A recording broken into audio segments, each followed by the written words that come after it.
Не паспорт, перманент. Но я паспорт не доработал.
So this edition of AmsterdamJS is organized in a collaboration of AmsterdamJS Meetup Group, Dutch Angular community, and a few amazing people from Microsoft. Now, Microsoft was sponsoring this meetup as well. My name is Dennis Radin. I work in a company called Evolution Gaming as a JavaScript WebGL engineer. Also, one of the organizers of this meetup is Jonas Salavara, who is engineer in Reactor. And please, greetings to Mikhail Larchenko, who is a software engineer in SciTech and helping us with the live stream. Yes, today we are live stream, so if someone of your friends stayed at home, he still can pick it up on YouTube, on JSNation channel. Our main sponsor today is Reactor, which is a consulting company originally from Finland, but they have a quite big office here. I think it was 50 people they grew last year. And yeah, these are really nice guys. One of the organizers work in this company. I think they're very famous because they launched JavaScript-driven satellite. There is some satellite spinning somewhere, and it brings some JavaScript, which makes some meaningful calculations. It's a story Jonas knows, I don't, sorry, but they're amazing. And of course, Microsoft. Also, I would like to announce, and if someone of you already heard, it's going to be a JSNation conference, which is a conference our meetup group organizes. And this year is going to be quite a global happening. And for a few days, Amsterdam is going to be the world capital of JavaScript. It's going to be author of Webpack, Tobias, speaking, and core team of Svelte, and core team of TypeScript. So the motto is people who are making technology, who are making it really impacting the landscape are invited. Core teams, authors, etc. Vue.js core team, Nest author, 3JS author, all the cool people. And you also can participate by organizing a pre-party. So currently we have a call for pre-parties. If your company would like to get some exposure in front of hundreds of local and foreign developers, you can message us and you can host a pre-party in your company. Of course, you should have some good idea of what people are going to do at the pre-party. Some quiz or board games or some nice talk or something else. So it should be something people remember, something remarkable.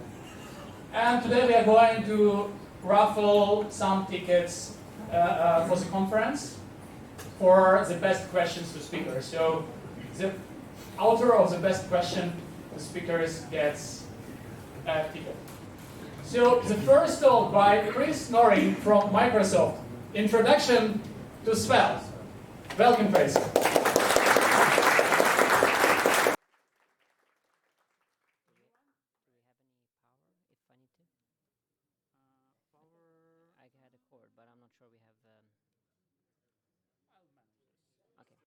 I got 55%, so if I don't speak fast enough, then you know why. Is it that bad with battery consumption when you compile in a Svelte? No, it's running Webpack.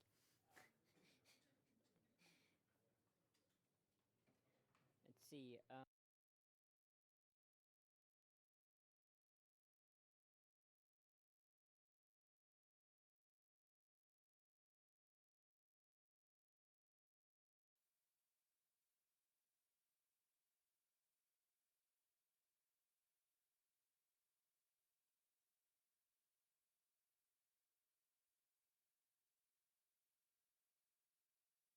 This is needed for live translation. Well, so there was one of your guys who said that. Record with one and speak no, with this one. one for live translation. Then people can hear you on YouTube. I was silent for them. And this is because of something is broken in the setup in the venue today. And we have to use this one for you to be heard, but maybe you can just speak. Okay, great. All right.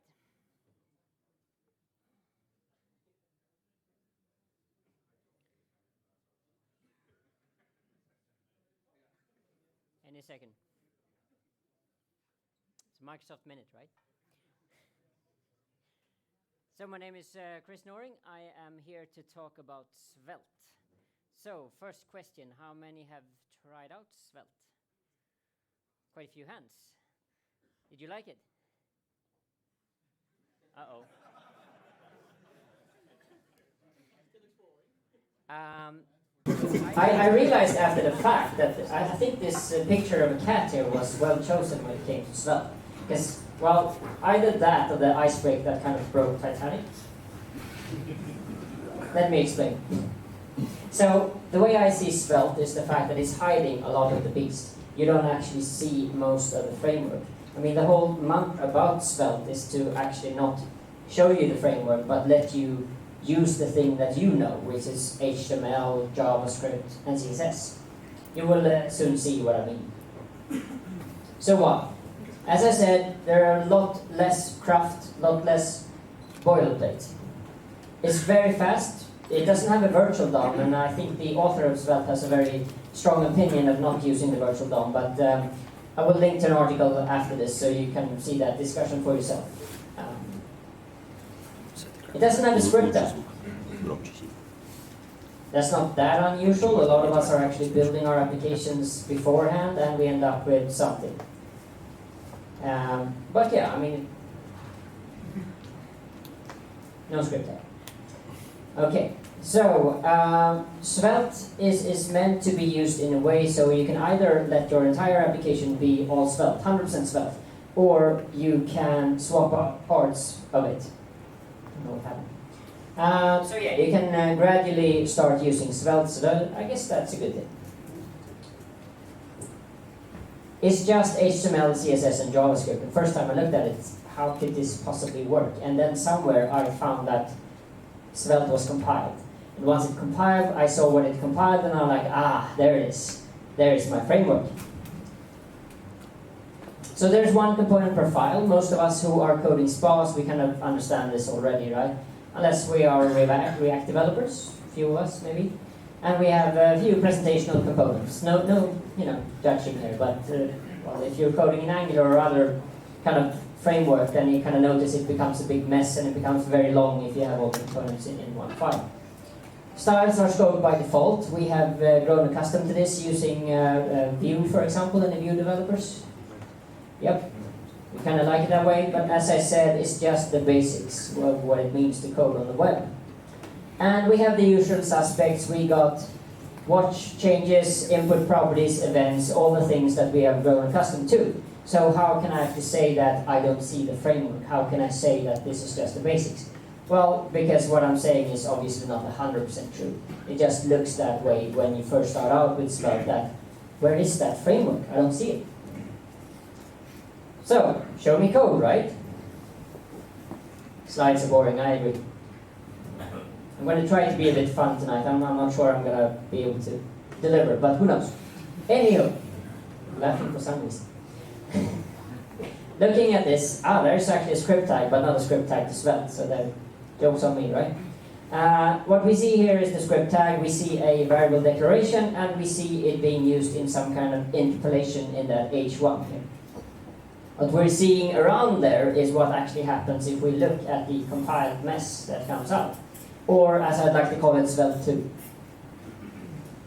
Has anyone tried Svelte 2? Know what I mean? Yeah, so one of the big works they did between Svelte 2 and 3 was to make sure that Svelte disappeared. And you ended up with this instead of that. So that's good. I mean, as you can see, there's some kind of component, that's great.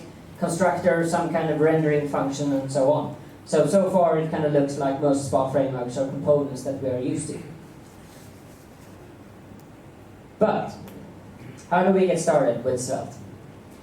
I talked to an old friend here and said last time I tried Svelte it looked a bit half-baked. I don't know if anyone agrees with that, but I thought that's a good statement. I kind of like to be controversial. Anywho, to start with Svelte, the easiest thing you can do is call npx digit, and you can just select a Svelte template and a name for your application, npm install, npm run dev, and there you are. Hello, Svelte. Sounds simple enough? So this is a Svelte component. You declare the variables you need, and you do some kind of interpolation. That's not a lot, right? And of course you expect a lot more things to happen. Where are my for loops? Where are my ifs? How do I handle that? Well, I'm going to come to that as well, but just looking at this, it doesn't look like a framework, am I right? Few variables, little interpolation, and that's it. And yeah, you just do that in interpolation. So for a trained or untrained eye, you might think, oh, React. I mean, it's a single bracket, it's not a double bracket, right? Yeah, so the interpolation is just a single bracket. That's kind of good to know that you're looking at it. And this is kind of a typical component. So at this point, I'm thinking, well, that almost looks like Vue, right? I mean, it has some kind of styling, some scripting, and some templating area. I don't have the templating tag, so if I'm a Vue developer, I'm like, that's not going to compile. But it does. It does. So yeah, here we have it. We have 3 different sections, and I mean, that's the whole point with Svelte, right? To make it very easy on your mind, because most of the times I find that when I try SPA frameworks, there's a lot of cognitive load. There's a lot of things that you need to learn, a lot of concepts. I mean, who of you have actually not chosen a SPA framework because there's too much to learn? I'm not afraid to ask what that framework is. Keep on going. Right, so we got our styling section, we got our script section with our code, and then we have our interpolation parts. Alright, what about importing? Simple import statement. I get my component and I'm able to use it right directly in the template. So already if I'm a Vue.js developer, for example, I don't need to do that thing where I declare, well, this is an outside component, please recognize this thing. There's nothing like that, I just use it. So in a sense, I guess that's like React. I bet you're wondering at this point, not the SPA framework. I mean, it's not going to be like my favorite SPA framework. I'm going to have a look at it, probably look at it and think, this is gone in 2 years. But here's the kicker. So Svelte has actually been around for a few years. In stealth mode? I don't know. I haven't heard of it until a few months ago, actually. So here you have the import, here you have the usage of the component, and you can also be rendering HTML with this @HTML tag, and that's what? Unsafe, right? I mean, if we pass it a string, that's awesome, but what if that thing contains malicious code? So obviously when we're running these kind of things, that we need to be very careful that we actually can trust what we are rendering. Speaking of that, how many are writing unit tests? So you don't trust your code, eh? Told you I was little. Sure. I was holding a DevOps talk yesterday about trust. That was fun. I was asking the ops people, how many trust developers? There were no hands. I think I asked how many developers like ops, but there were no hands either. And then I told them, congratulations, you're in the same boat, in the same team for the DevOps. Right? So here we got some handling of events. We can just see that we are authoring a function up there, and we are able to use it down there. So far, okay, easy on the eye, I kind of get it. Right? I'm able to just do on, colon, and click. Fair enough, kind of looks like Vue, right? I mean, V dash something. Just a colon, I can do that. I might still have to cheat and do ruling just to remember, right? So, and here's a simple mouse move, and it's the same thing there. I just do my on thing and event name, and then associate that with some kind of method handler.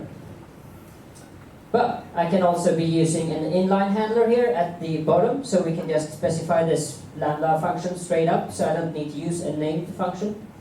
So, great, I got an alternate syntax. Awesome. Then we have something called event modifiers, if you have more complicated needs for your event handling.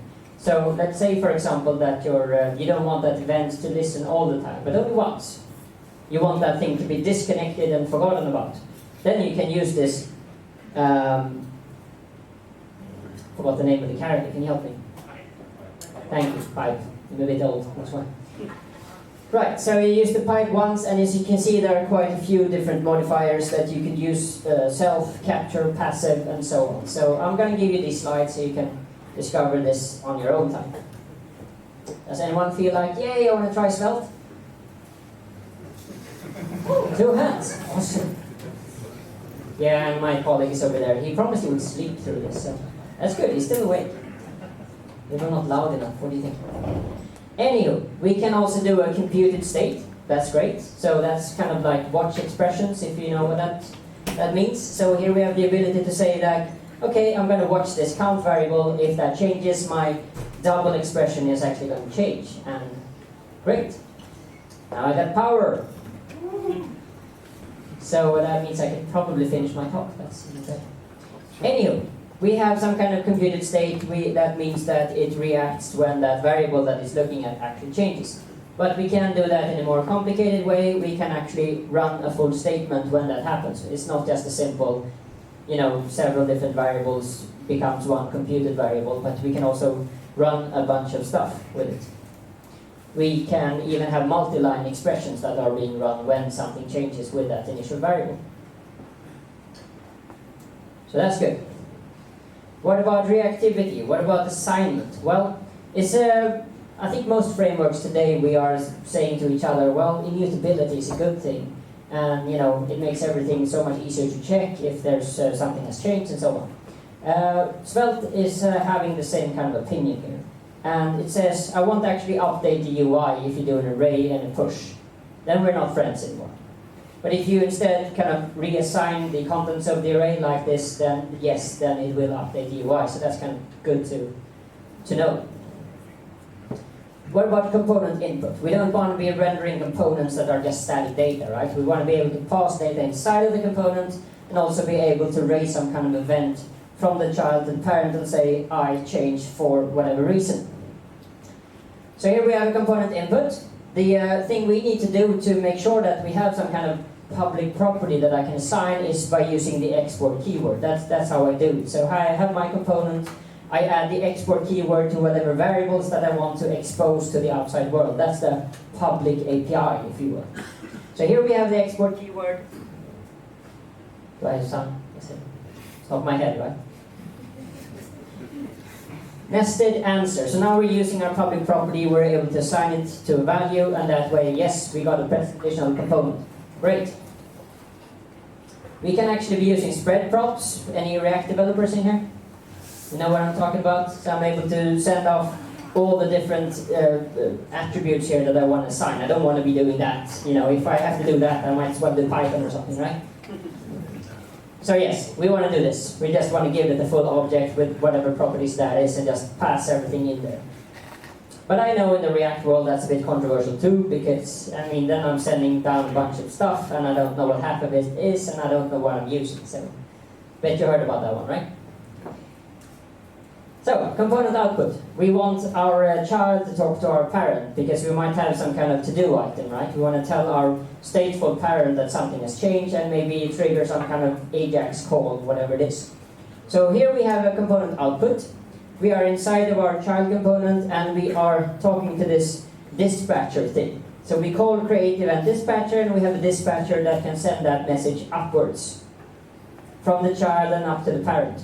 So we're able to bubble this event upwards and the parent can simply say, well, on the on message here, because now I've created a custom event, because look over here, we have named this event message. So this is how we know what to write over here.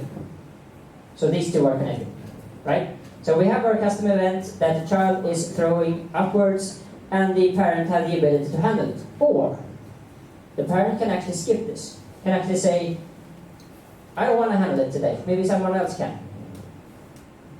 So at that point, we have this instead. We have our inner component as usual. It has the ability to fire an event. And once we do that, of course, when we click our button, we are creating this event, we are dispatching it, and we're sending it upwards. And the parent component said, I don't care, pass it on.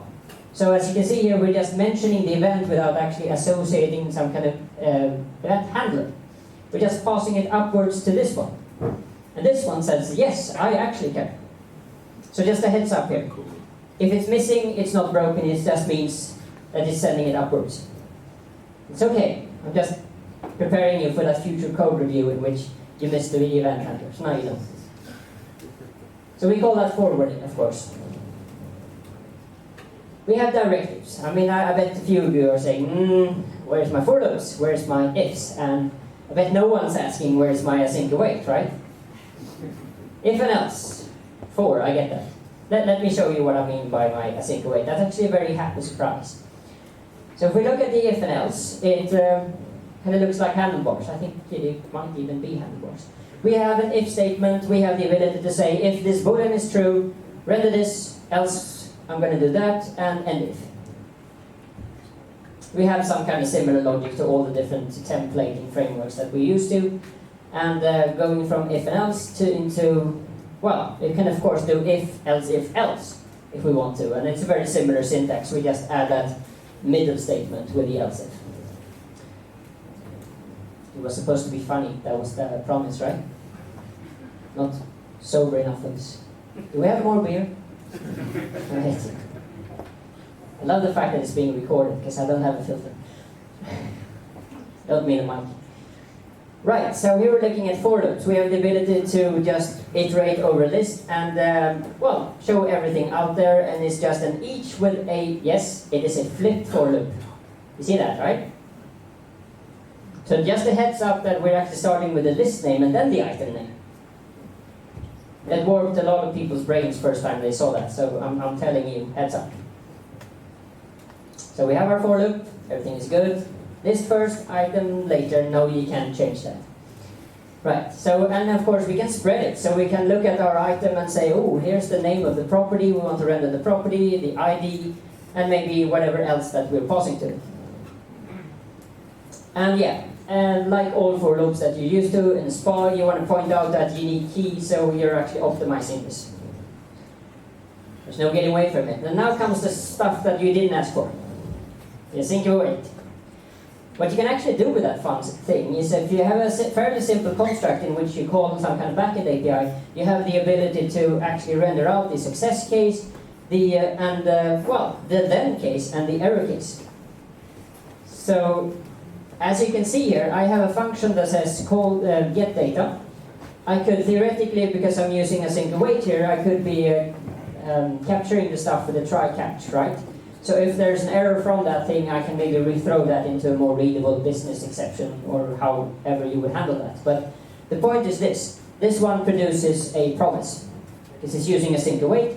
I have the ability to say, here's my promise, here's my success, and here's my error if error happens.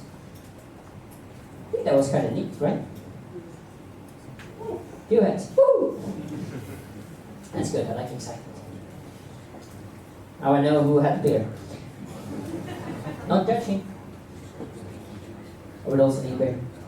Anyway, here we have some kind of binding. So we have the ability to do some kind of binding of my value. And as you can see here, we have the input, of course. It's not a double binding as far as I know, but you know, we don't care anymore, right? Everyone's bashing AngularJS when it first came out. Double binding, boo, really bad. And React came and fixed that, I think. Yeah. Anywho. Here you see different input types. We have a number, we have checkbox, and so on. And we can also do a grouped binding here. So here we can see that we are binding towards an array. And because what we are trying to render is a list of checkboxes, it makes sense to have a multi-select by default, right? Checkboxes, you should be able to select more than one. So this is an array. However, if you're looking at some kind of, what was I ordering? Potatoes. Good to know that English. Never mind. Okay, so here we have a list of radio boxes, right? And we know with radio buttons that, of course, we should only be able to select one. So it makes sense to only associate that with one variable, the selected flavor over here. So this is not an array, but rather a string. So that makes sense for us. We have other controls. We have the bind that we can do on a select, the drop-down list. And we bind value, and we can do this to just iterate out all of those option elements.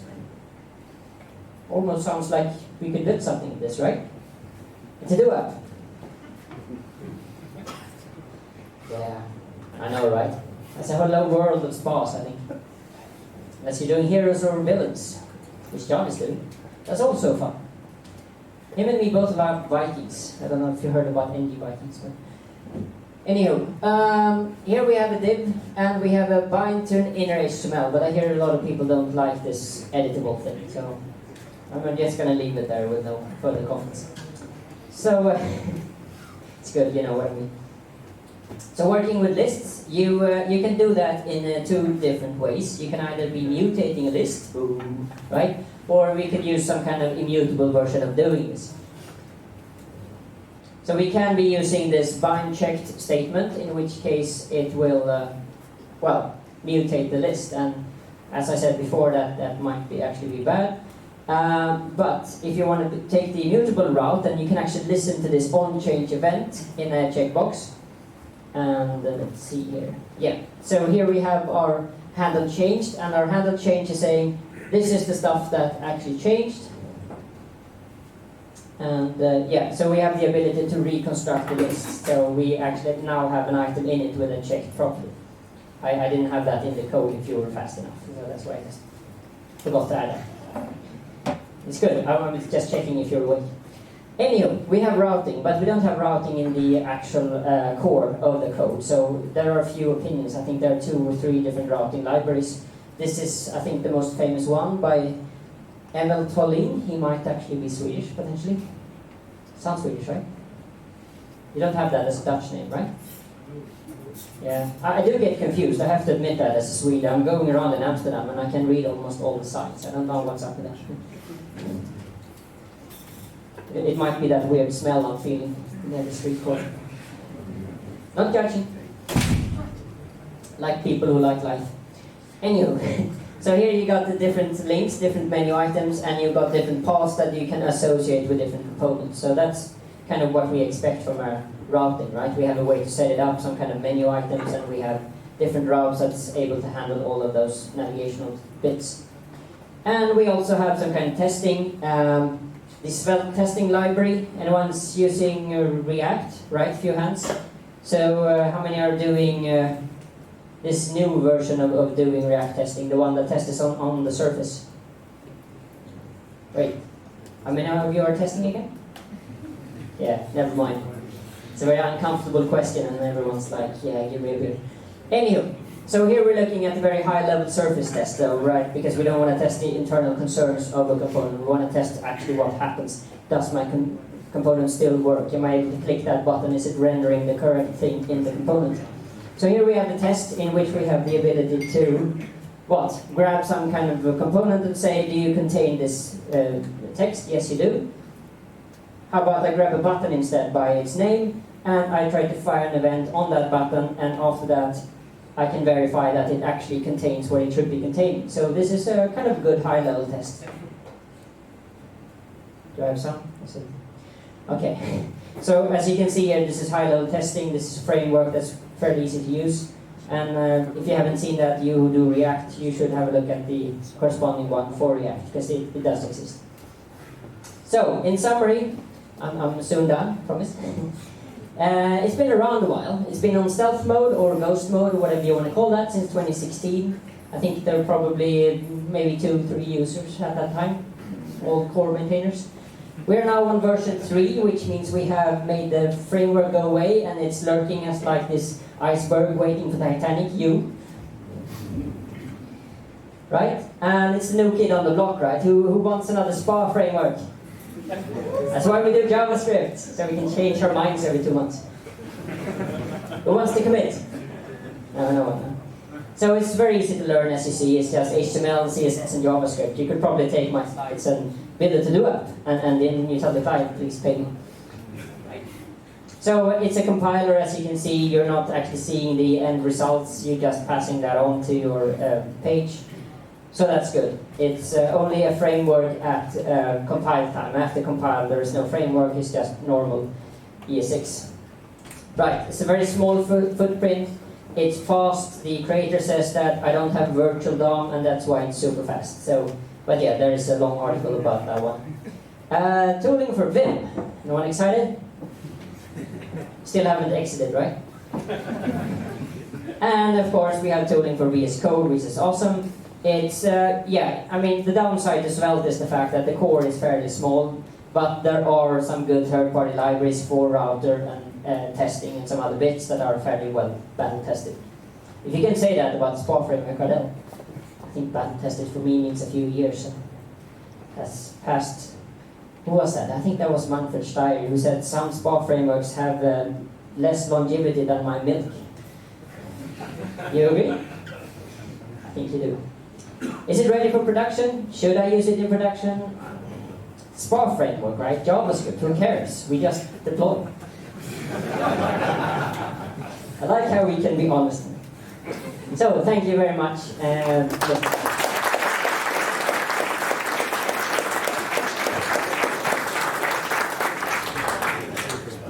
I don't know if we have time for questions. Yes? Yes, you. Oh, of course. I just shout back whatever we say. Hey.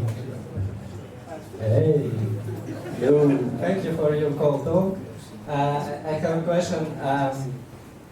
Is there a way to apply existing ecosystem to this framework? As I understand, it's kind of a different syntax, right? Different syntax than what? In some sense, for example, computable statements or something like this, substitutions mostly.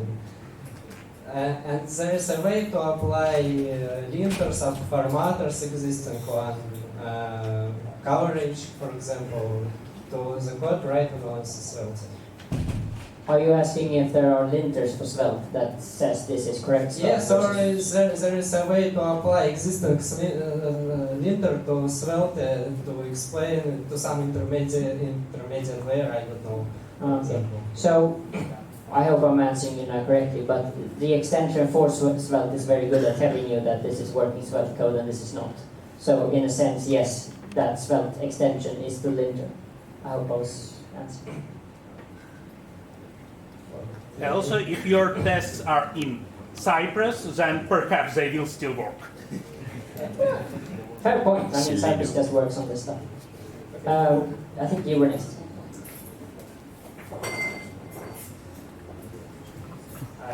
Great talk, by the way. Thank you. I actually have two questions. They're not really related. So one is if it's easy to do custom renders, like native render, for example, with Svelte, or if we want to just use the core library and use the custom render. So what's your business case? What are you trying to do? I don't know, native mobile, or in our case, render to WebGL, for example. WebGL. Oh, that's a good question. I don't think I have the answer, but I hear the Svelte people are coming here for this conference, so... Yeah, probably them. And the second one is TypeScript support. Oh, good one. I think I read something about that. I do not remember what I read. Them, so. I am old, so... I don't know, sorry. No? The answer is no. Okay. No TypeScript, ever. I heard that, right? I like how the fact that there are more hands, despite all my, I have no clue. It's great. Thank you. I have a great talk, by the way. I have a question about how easy it is to debug. So, like, if everything about the framework is hidden, then let's say if you want to put a debugger or a breakpoint somewhere, how easy would that be? Would it transfer seamlessly, or do you have to go into the source maps and just go all the way? So currently I'm using the source maps, and obviously that won't work on a production unless you leave the source map in, which you do, right? Okay. Yeah, so I mean, yes, in developer mode, source maps are there and they work really well. But yeah, in production that would be tricky, yes. Gentleman behind you, I think. Hello. Hey. Hey, thanks for the talk. It's very interesting for me, the fact that I see that Svelte does kind of event propagation. Yes, because if you don't catch it in the Close to the mouse. it will keep propagating. So why do you think that the team made that choice? Because for instance in Angular, you know, it's only triggered level up, but in Svelte is just different. It's like the web. Yeah, I honestly think the decision there was to make it work like the web, right? I mean, So the way I see Svelte being nowadays is like it's using the standards. It doesn't want to teach you anything more than you already know. HTML, CSS, JavaScript. So if I were to guess, if I were to speak for them, I would say they probably try to mimic how the web works as much as possible and not confuse you, I guess. Okay. Thank you so much. Again, let's keep microphone close to the mouse, otherwise no one hears the question. Yeah, I would change mic with a coronavirus going on. So, one question, most of the framework work pretty well in isolation. What about when we integrate other things like, for example, web component together with Svelte? How it work? Because most of the time when we combine 2-3 framework and let's say from styling Bootstrap together with the web components and then Svelte. I mean, I have two answers here for you, and one is the official, we're trying to sell the product answer, and the other one is my personal yes. So the first official answer, I think, is that Svelte is actually saying when we're compiling Svelte, it just becomes ES6, and web components is a standard, right? So in theory, they should just be working with each other, because Svelte is translating everything to native calls as much as possible. With that said, I suspect a lot of you probably want to have some kind of micro front-end framework, and this is me saying that. So what I'm thinking to myself is, micro front-ends, right? You have the ability to let all team members have their say, and you can code in React and use Svelte and you in Vue and so on. And we just have everything on one page, like frames, right? So yeah, I would say that yes, I just think it works because it's native calls, and unless web components does some really weird stuff, I think it's just going to work. But you might want to work in isolation anyway. That would be my other guess, that you would think about some kind of micro front-end framework. Has anyone actually tried to do that, combine Svelte with web components? It works? Yeah, that was kind of my guess based on their What official about ads. server-side rendering like Jade and Pub, replacing Jade and Pub with Svelte? If you're using it with Express on the server side, Pub or Jade, replace that with the Svelte, how is it possible? You mean like some kind of Jamstack approach that you kind of render everything beforehand, or like Next, those kind of With frameworks? Express router, all the routes are loading the Svelte components. The last thing I read about that is I think it is a work in progress. I could be wrong here, so if anyone knows different, please tell me.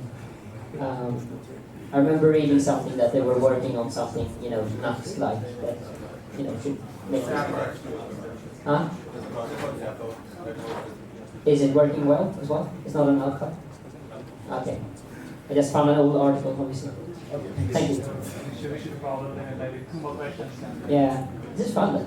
I get every other. It's like whack-a-mole, a mishap. Okay, please. So it was a nice talk. A couple of things I come to mind now is like, so how do you integrate other, say, JavaScript libraries, component, or is it something like import? Oh, so Yeah. so what you're saying is if I were to use a third-party library and I want to use that with Svelte, and it's a component library or just I something don't know, else? yeah, maybe make something like, you do just npm install but then. So the few attempts I've made at that has just been an npm install and it works. I can't say for a component library, I would dare to guess. But then my other question is that, so Svelte compiled everything to normal CS, but how is it that, okay, I put all these components, or Svelte components, on one page, is it then is it one big giant file, or is it lazy loaded, or is it? I mean, it's, if I remember correctly, there are a few bundles, right? I mean, you have some kind of default with that, and I bet there's some configuration where you can say how many bundles and what the columns. So, I mean, you have the ability to configure how that should work. So it really depends. Do you want one fat bundle or do you want it lazy loaded? So I suppose the answer is it depends on how you want it. But I think the default behavior is to slice it up. Yes, hands over there. Last question. Right, I think so.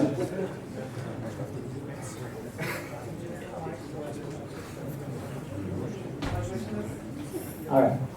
You know that it will be compared to TS6, right? How is the browser support? Because not all browsers will support TS6 completely.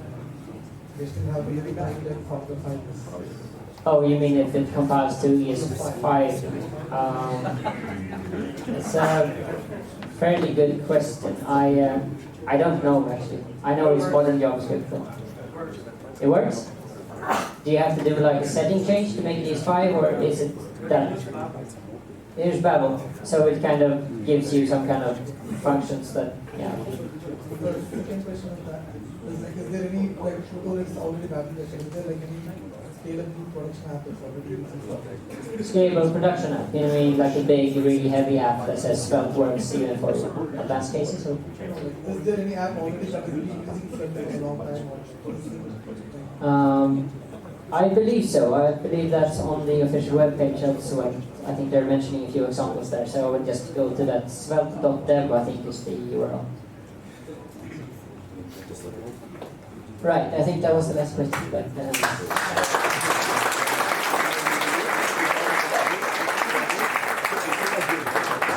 Simple. It was really interesting to see Svelte in action.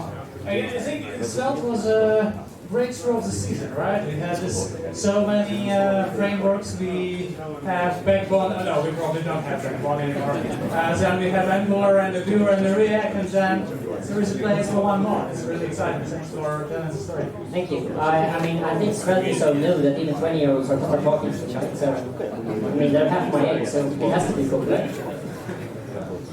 Chris, would you be so kind to help us please determine the best question, like the one which really resonates with the state of Svelte and the one which was most interesting to answer? There were a lot of great questions. I think I'm kind of torn between two questions. You don't only have one prize, right? Yeah, I think we should think one. I think the question about TypeScript was the best one, even though the answer was no. Because I think TypeScript should be supported, and I know Anders, who is coming in a few months, is working really, really hard with all the different teams. So you might actually send them an email and say, make it work.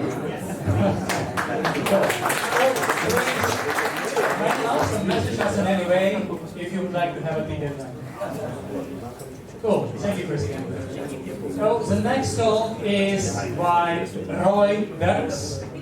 It's going to be about building systems with TypeScript and GraphQL, using TypeScript and GraphQL as a data layer of your application.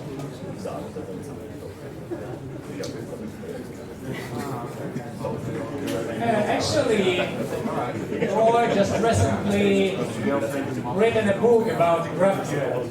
This is a famous guy. Yeah, not like me. Yeah, really. Do you have a book published? Yeah. Really? Come on. So, okay, every of our speakers today have published at least one book. Then I probably should go away from the stage and give microphone to Roy. You can just...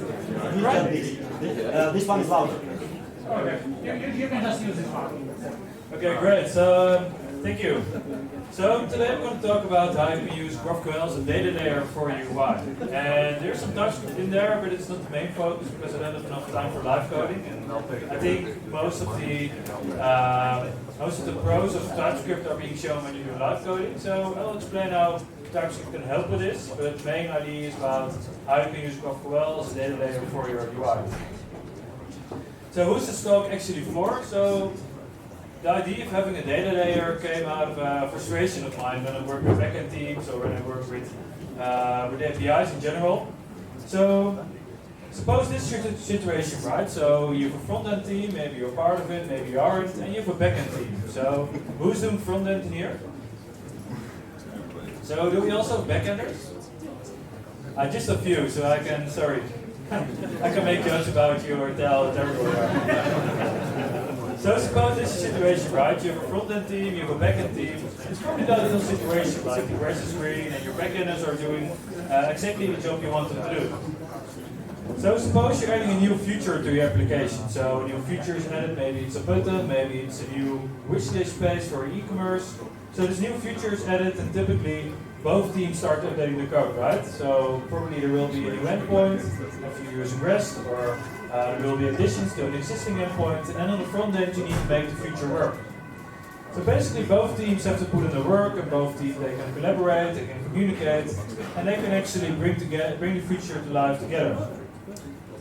But suppose you don't have an active backend team. I see a lot of products that are built upon an existing backend, and there aren't any backenders to help you making new additions to it. Or maybe the only new additions are changing some fields or some transformations. So a lot of front-end teams are working without an actual backend team. And sometimes you even have one backend for multiple UIs, which is something that really frustrates me as well. So suppose you're working on front-end team A, a feature get added for front-end team B, and suddenly there are new fields in your endpoints. That's something that can be really frustrating because you're always not looking for to fetch those information in your application. And also a lot of frustration for me if common backenders are saying, can't you just handle this on the front end? I don't know, probably most of your front enders, how many times did your backenders say, can't you just handle this on the front end? I heard those things mostly every day.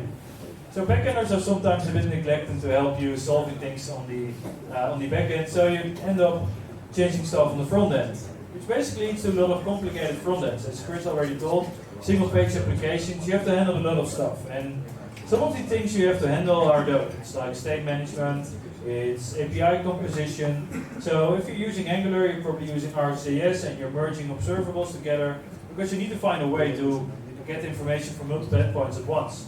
And for React, you have things like Redux Saga. So those are things you're doing on the front end because probably your backend isn't serving you the correct information at once. And on that similar side, I also do a lot of data normalizations on the front end. And this especially happens if you're using endpoints that have already been created before your UI was created. Or maybe you're using endpoints that aren't transforming in the same way that your UI is transforming. So these are all things you're doing on the front end. And then of course you've got things like caching and authentications, which are a bit more complex. Especially caching can be really complex on the front end, because you're not really sure what client someone is using, or if people are using the same machine at once. And also authentication, which I'm probably going to leave out of scope, because hopefully your API has some authentication form set up, so you can just send away tokens and then probably you should be fine.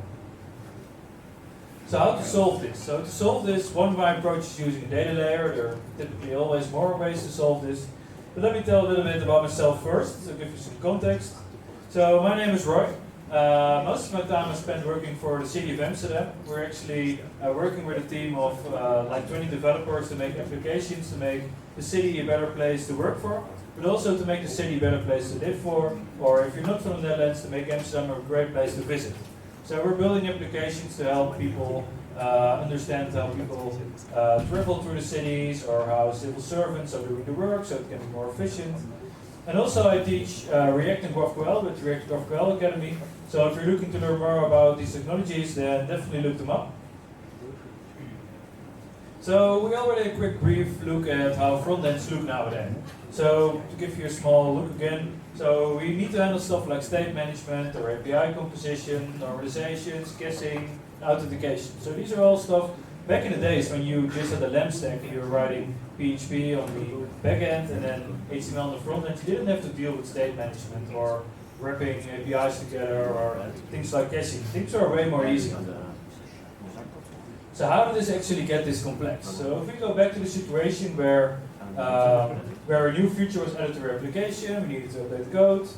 So a new feature is added. So something I like to add for this, I used to run an e-commerce startup for a long time. And at one time we needed to implement a wish list. And you can implement wish lists in a lot of different ways. So let's try and figure out how to implement a wish list. So again, in the ideal situation, you got like green grass and very good backenders.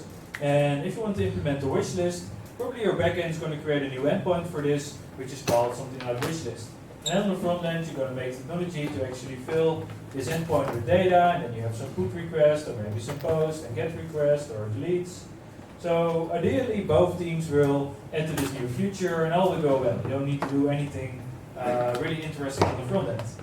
And probably you need some caching as well, because you want people, even when they aren't authenticated yet, to know that there's some information about them available. So these are things you can do on the front end, but probably it's best to do them on the back end and share like a session token or something. So assume you use this wish list, but you don't have an active backend team. There are ways to solve this in a browser, right? So probably you're going to use local storage or session storage to share information about the wish list. So you have to write a lot more code, but you can deal with this without having a backend. But then again, you need to add like extra difficulty and complexity to your front end because you need to write local storage, you need to read from local storage, maybe you need to delete them once they should it actually be in a front end application. Okay. But then suppose you work on a wish list and you have multiple multiple teams using the same API. So maybe you're implementing a wish list on the e-commerce application for customers, but maybe someone else is building like a white label or maybe something for partners. Then all those applications will be able to use your wish list as well. Something that might not be as well because probably you're trying to make this wish list especially good for your application. So again, in this situation, it isn't that complex yet because you're just getting the wish list endpoint that you actually want to use. For the other team, it can be complex because maybe you're already creating a wish list for them that they don't want to implement later on. And then you can even think about having decoupled backends. So maybe there isn't just one backend team, maybe there are two, maybe there are three, maybe there are even more backend teams. And maybe those backend teams aren't actually inside your organization. So maybe these are external backend teams, maybe you're using third-party software for this. So it's going to be hard to communicate with all those different APIs, and especially to keep like normalized fields over all those APIs. So all these things, like implementing different APIs from different teams or different partners, they're going to add complexity to your front ends. So with all these changes, you can probably say that the API that you once built does no longer match your front end, because your front end is changing every day, and your UI as well. And then again, your backend probably, it's more stable. It isn't changing that often, or maybe it isn't even controlled by yourself. So there are situations like this when I think you would actually need a data layer in your application, because you should have one point of entry for your application that's specifically tailored for your application. So you don't have to deal with stuff that shouldn't be in there, you don't have to deal with complexity that you wouldn't need. And when I was looking at the true definition of a data layer, and you can probably read it all, it's in computer science, it's a layer of computer program to provide you simplified access to some sort of storage. And then you're probably thinking, is my API already a data layer? So yeah, probably your API is already a data layer. So if you have to quote Inception, it's like you're basically creating a data layer for your data layer, maybe on top of another data layer, because maybe you're using an ORM on your API, or maybe your API is built on top of other APIs. So it can get quite complex. Something I like to do with the data layer is keep it as simple as possible. So if you're creating a data layer, it should be specifically tailored for your application. And I'm not sure if someone that works on the backend is working with microservices or backend for frontends. Does that ring a bell for people? So basically the idea about microservices and backend for frontends, it's quite similar because your backend for frontend, it will generate all the information that the frontend actually needs. And if you're not using something like this, or maybe you actually are using a backend for frontend and multiple frontends are using the same backend for frontend, it isn't really a backend for frontend anymore. So my idea about a data layer, it comes from the same principle as having backends for frontends. Because something like this would work with decoupled backends as well. And for this I like the approach for the data layer to be, you can actually see all those different APIs or endpoints or services you're using. They could be microservices to your application. And actually using the data layer as a way to get information from those services, from those APIs, and construct them in a way that you actually want to use them in your application. So basically that would be like moving a lot of logic that you have in there, like API composition, or trying to get something from state, or trying to normalize data. All those information from those APIs, you can actually get them from the API, and in the data layer you can transform them, normalize them, and use them in a way that actually your UI is using. And something I really like about this approach is you're actually getting, you're actually using the APIs and the service from your backend teams as sort of a source of truth. And on top of that, with your own front-end team or UI team, or how you like to call them, you can actually be the owner of the data that goes into your application. You can be able to name fields like you want them to name, and actually have control about everything that flows into your application, and really get all the complexity out of there that you aren't using. So I briefly told you already, but what would you handle in the data layer? So I summed up some of the things you would handle in the data layer. And for me, number one thing is API composition and data normalizations. So state management is actually something you would handle in the data layer. But later on, we're going to show you we're using GraphQL for the data layer. With GraphQL, actually, because your calls to the GraphQL server are way easier than calls to a REST service, you would actually get rid of a lot of state management because it's getting easier to get data from the data layer. It's getting easier to get data whenever you need it and when you need it. And also, if you're using something like React or Angular, there will be some state management in the GraphQL components or GraphQL hooks already. And something I wouldn't handle in data layer is authentication, like I told you before. Authentication can get really messy, especially if you have authentication in your APIs and you would have authentication in the data layer as well. You would have authentication at 2 points. So I wouldn't advise doing this. I would just pass along like the JWT token or whatever kind of token you're using. Just get the token on the front end, pass it to your data layer and pass it to your APIs and let them handle the response. If your backend developers have set up some sort of API or service that's reliable, it will return you with a status code that you can handle in your data layer. So if you're sending a token that doesn't work, you probably get an unauthorized error back, so you can handle this token or this request like you want to use it. So like I told you before, we're using GraphQL for this. And who isn't familiar with GraphQL yet? So some people, almost everyone's familiar with GraphQL already. That's great. So one thing I really like about GraphQL, it solves the N+1 problem. So basically the N+1 problem, if you don't know, is when you're sending 3 different API requests at once, because you need to have information about the product, maybe you also need information about product categories, maybe you need information about product ratings. If those 3 are 3 different endpoints, you probably need to send 3 requests to a server to collect all the information. And with GraphQL, you would combine all those relationships together in one single endpoint. So if you would handle the data fetching in your data layer, then you have to send only 1 request from your front end to the data layer, and then from your data layer you can handle the 3 different requests. And it depends on how you set it up, but probably your data layer will be a lot closer to your servers than your front end is. So you have some efficiency, but not complete efficiency. But those are things you can figure out later on. And one thing I really like the N+1 problem that's been solved by GraphQL. Something I really like is the developer experience. If you're writing a fetch request, or maybe using Axios or some other library to do the fetching for you, you also have to deal with promises. Promises can be a real help, especially if you're a junior developer, or maybe you haven't slept that well, then you probably get stuck in promise hell. I mean, when I haven't slept that well, I don't understand why my promise is still pending. But then you need to wake up, drink your coffee, then you know. But with GraphQL, there are components to help you with handling promises. And next to components, there are also hooks, if you're familiar with React. And even if you don't want to use any component, you can still send a regular fetch request.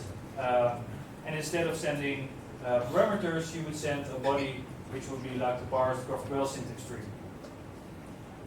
And this is where TypeScript comes in place. GraphQL introduces a type system. So if you're sending a request to a REST endpoint, you probably don't know what the fields that come back will look like. It will be an array, it will be an object, whatever will be in there, you don't really know. Because REST typically doesn't describe those, and maybe there is like a Swagger definition to find it. But I don't know whose backend developers are actually creating documentation. Like my backend developers, they usually start the documentation and then they add new features and then documentation gets lost. So something I really like about GraphQL, it has a type system. And the type system will help you know what your data will look like. And also GraphQL is all about graphs. So if you're familiar with REST endpoints, you probably think about data in like fixed structure. So an endpoint will give you a set of data. With GraphQL, you can think about graphs. So you can structure how your data will look like all by yourself. And true, it depends on the backend implementation. But in general, you can structure the data yourself. So you are the owner of your data and how it will look like and how the data will flow into your application. So if we look at the situation we had before, so we would have a front-end team, and we would have a back-end team, or maybe multiple back-end teams, and they create their APIs. So they create their services. So those services, they are actually your data source. So if you look at the API that's maybe exposing your databases, it can be one API, it can be multiple APIs. Something, as we're doing with GraphQL, we're thinking in graphs. So what you would like to do, you would like to make a graph out of those existing endpoints, out of those existing APIs, out of those existing services. So probably what you do at this point, you would look at all your REST endpoints. You actually gather all the data that you want to know you have from those REST endpoints.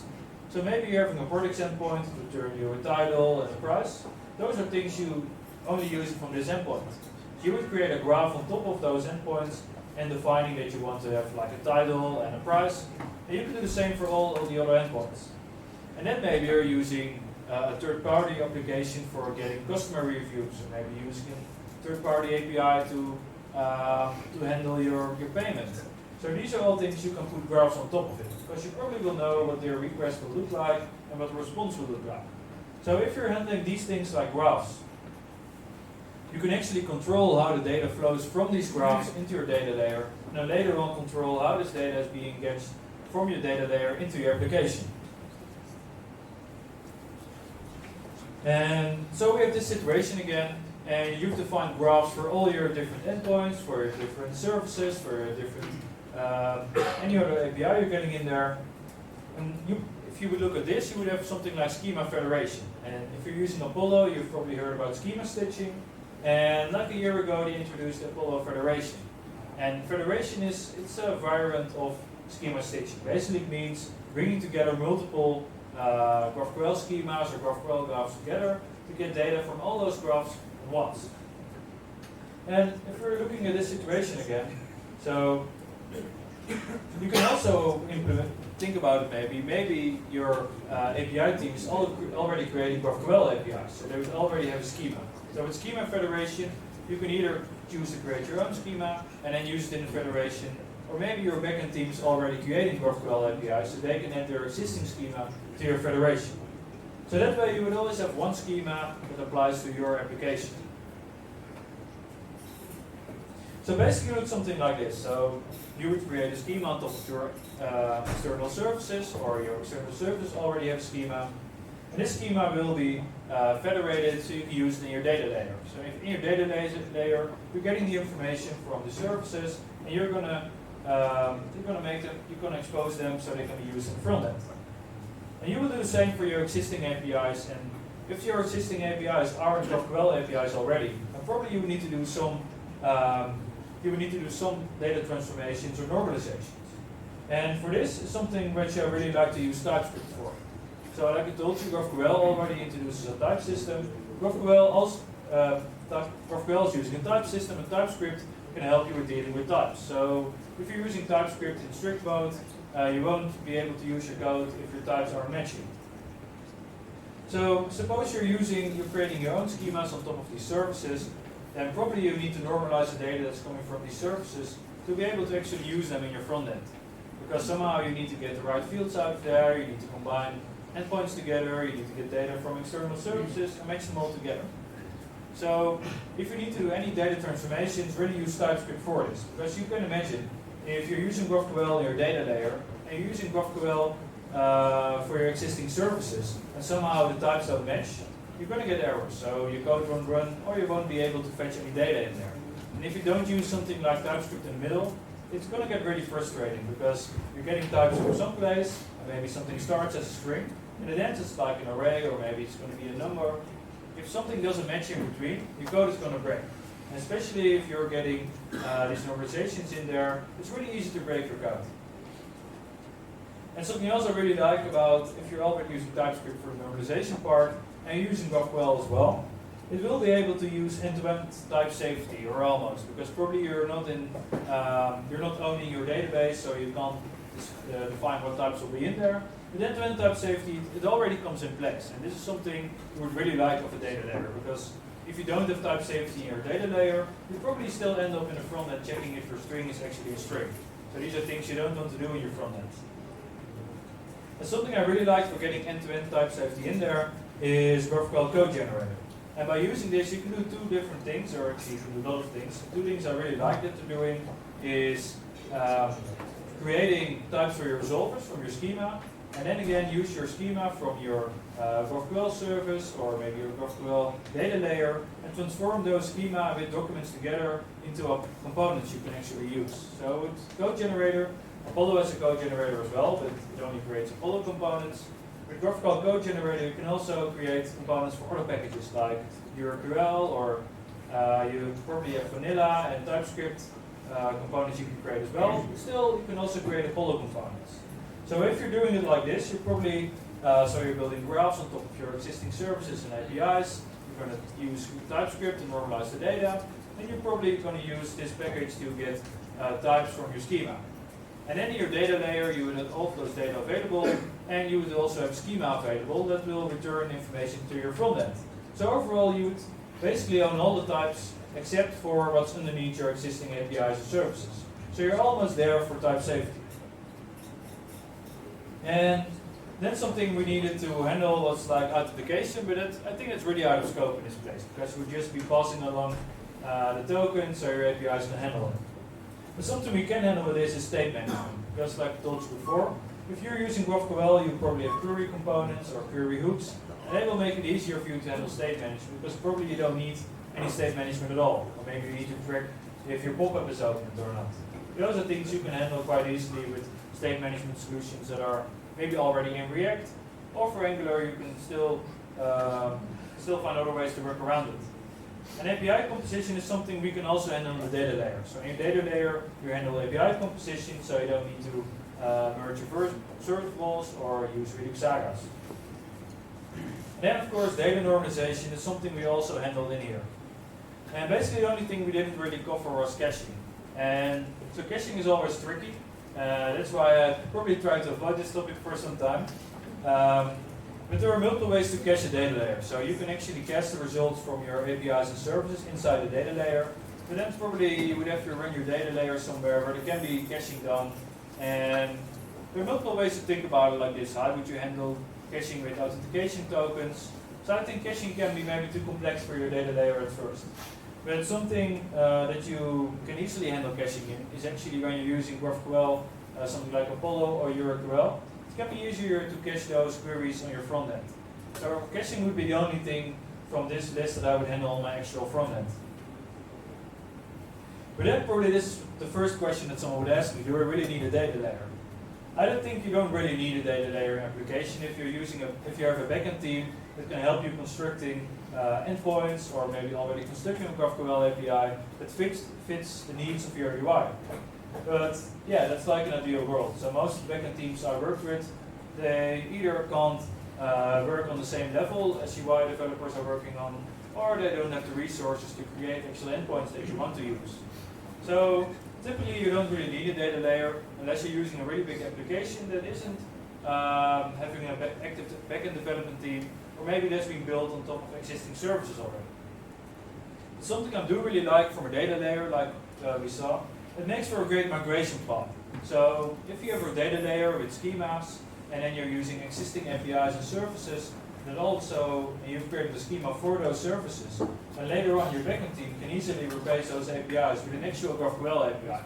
So if your team is eager to start working with GraphQL, and probably most frontenders are willing to work with GraphQL, and most of the backenders aren't convinced right yet, you can start to build this data layer and have some sort of migration path in there already. So if you would want to learn more about this, you can ask me on Twitter or later on in here, and I think we should have time for questions right now as well.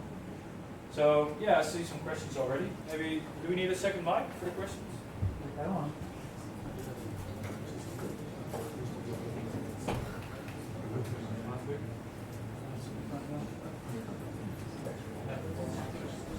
on.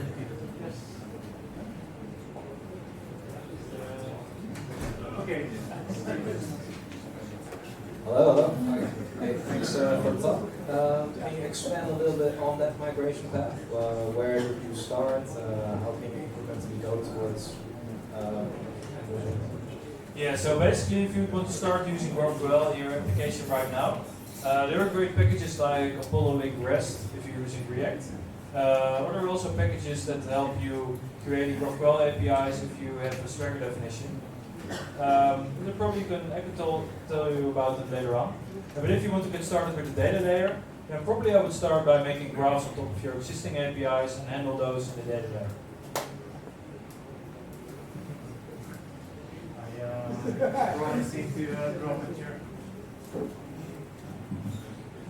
Does it offer any versioning mechanism, does it make sense to maintain a version, the version of the GraphQL API? Well, it depends. If you look at your data layer, you don't need any versioning because your data layer will be specific to your front end. So it would be strange to have a front end that doesn't match your data layer. But if you're using backends on other backends, then probably you need some versioning for that. Yeah. Okay. You want to question very much? Okay, first of all, thanks for the talk. Super nice. Amsterdam has really amazing map applications online. There's even one that you can see all the trees and the species of all the trees in Amsterdam. I was wondering if those applications, they use GraphQL, and if so, is the data open so we can also do stitching?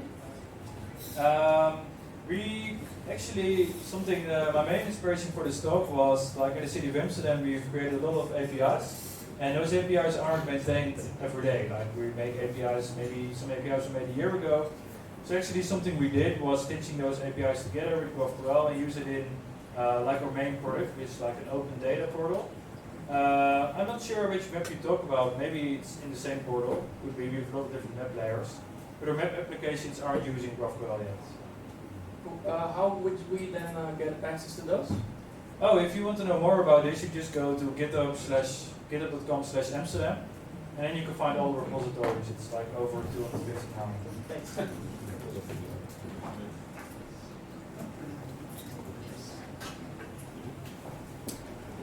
Thanks for your talk. Once you have all these graphs defined for your backends, is there also a way that GraphQL can mock away your backend so you can easily develop your frontend? Yeah, you could. You could use something like Apollo server, which is mocking in there. I think it almost comes out of the box. It's just like ticking one extra field, and then you probably get mocking.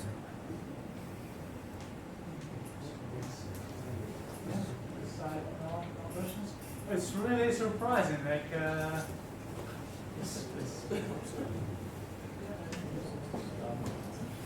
your presentation, you showed us always the data flowing from the server to the client.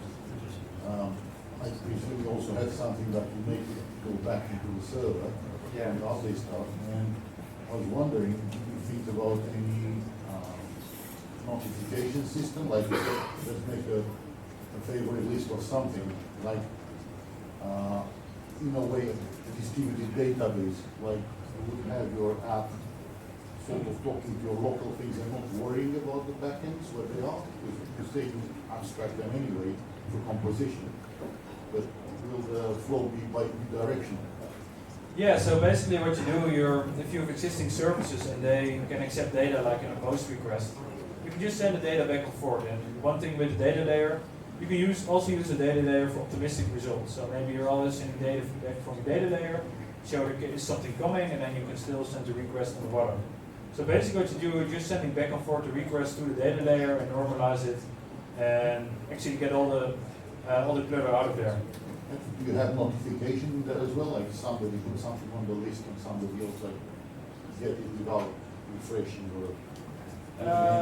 Yeah, you could. It really depends. So your data layer, it can be any sort of like node server running. So probably you can have WebSockets in there and then talk with the underlying services.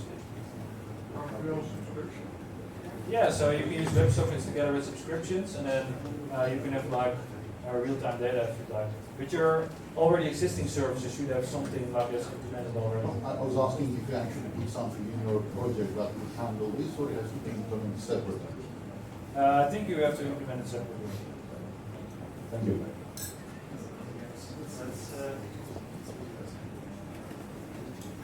Hi, thank you for your talk. I have a question about, let's say I want to use GraphQL in a more, I don't know, in where there's like 15 or 20 APIs that are kind of microservices, so they all tap into the same relation. Let's say the user has posts, it also has comments, and also has a bunch of other stuff. How does this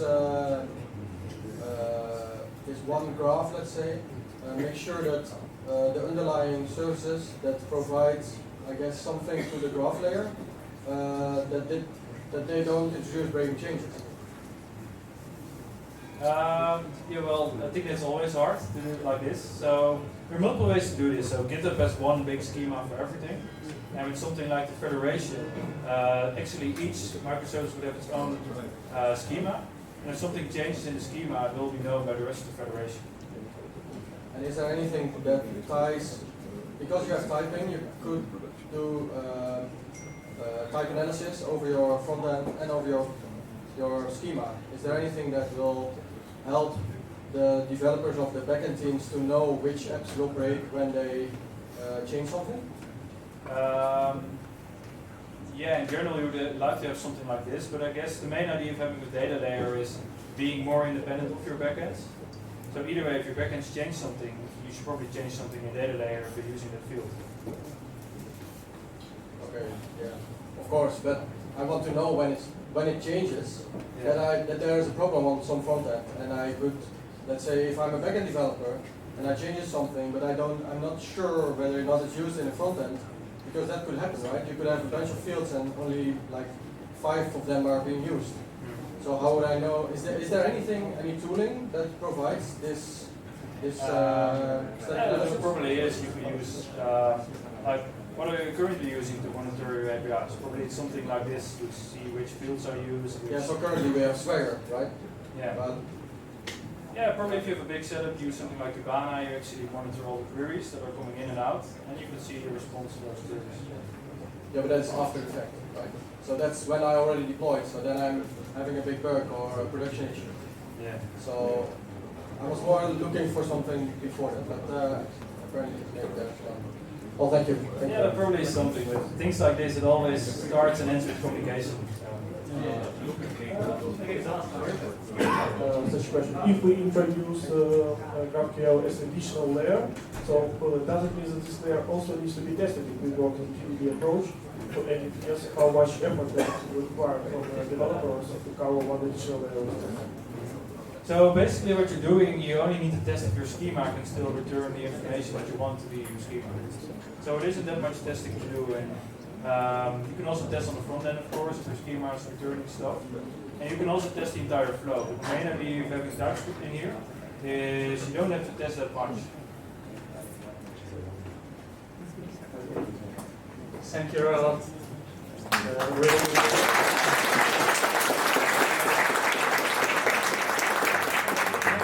I ask you one question? So you work for Amsterdam, for a municipality of Amsterdam, and you develop APIs and components for the city, right? Now, could you tell all JavaScript developers right now in this call, what would be the most interesting Amsterdam API, and is there any public APIs to experiment with? So if you can recommend one single API for the city, which one would you recommend? Well, we have a lot of different APIs, and they're all open, by the way. There are only some that are limited. But one API that I really like is the one that will show you all the information about an address that's publicly available. So it's called the BAG, which is like the basic administration of buildings. And in this API, you can actually find your own home and see like relationships with other homes in the area. So those APIs are quite interesting. So with this API, you basically can keep track if your neighbors are moving out of the house. No. No noise. Yeah, almost. But you can find out if your neighbors are ask for a license to make a new roof on their home or stuff like that. Yeah, it's interesting. Cool. Thanks, man. And could you help us determine the best question? I really like the question about something that I didn't really cover in my talk, so it's great to ask about how to send data back and forth. So. Yes, please message us. Thank you.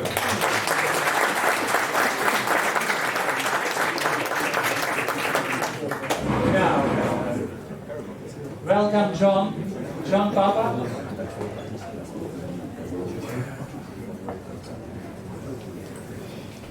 No, John probably don't need a big introduction. Yeah. Nobody knows.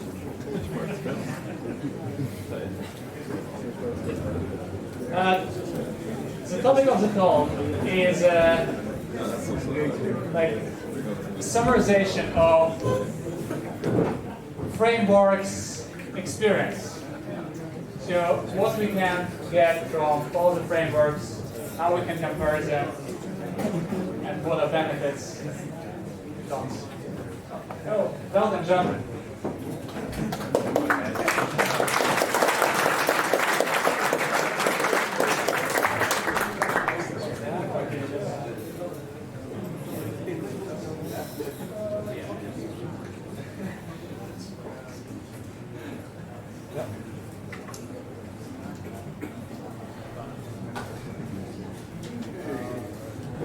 Thank you. Thank you. Thank you. There we go. So, it's been a long night, right? Everyone's tired of the rain, cold outside. Want to get home to your families, maybe your partner, your husband, wife, and children. How many of you here have children? Raise your hand real quick. Okay, for the rest of you, how many of you here have ever been a child? Just 2 of you. Okay, good. So the rest of you have no idea what I'm talking about. So I've got a story to start with. Let's see if this works. Here we go. When you were a child, did you ever do something that your guardian parent, sister, brother, ever told you not to do? Of course. When I was a child, my grandmother told me, when she would cook on the stove, never touch the stove. Now, first of all, she didn't know me very well in the beginning. Because by telling me not to do it, it was like telling me, go put your hand on the stove. So now I'm curious. I'm like, what's it going to be like? There's some amazing revelation that's going to come to me. If I touch this stove, my grandmother's imparting this wisdom on me because she knows. So I went ahead and I touched the stove. And that was the last time I ever touched the stove. The point of this is, I read this quote in a great book. The point of this is, life is an education.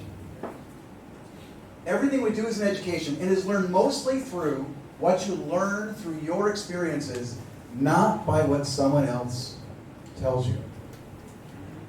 If she had told me, when you touch a stove, it's hot, that still wouldn't have helped me. I still would have gone and done it. And because I learned it for myself, I now know that's not what I want to do. So my name's John Papa, and I'm here to talk to you about the most common question I've had in my entire life. John, what framework should I choose? My daughter Madeline is graduating high school, going to university soon, and she wants to be a software developer. God help her. She says to me, Dad, which framework should I choose? Like, honey, I've got a presentation. Let's go. She's like, no, Dad, just tell me. And she's just like the people I meet at conferences and meetups and online, on Twitter, everywhere. They want to know, which one should I choose? Which one do you recommend? So the good news is, all the choices we have today are good. That's the good news. This wasn't always the case. We're living in the golden age of JavaScript, friends. A couple of years ago, there was literally a new framework every minute. And then they would disappear.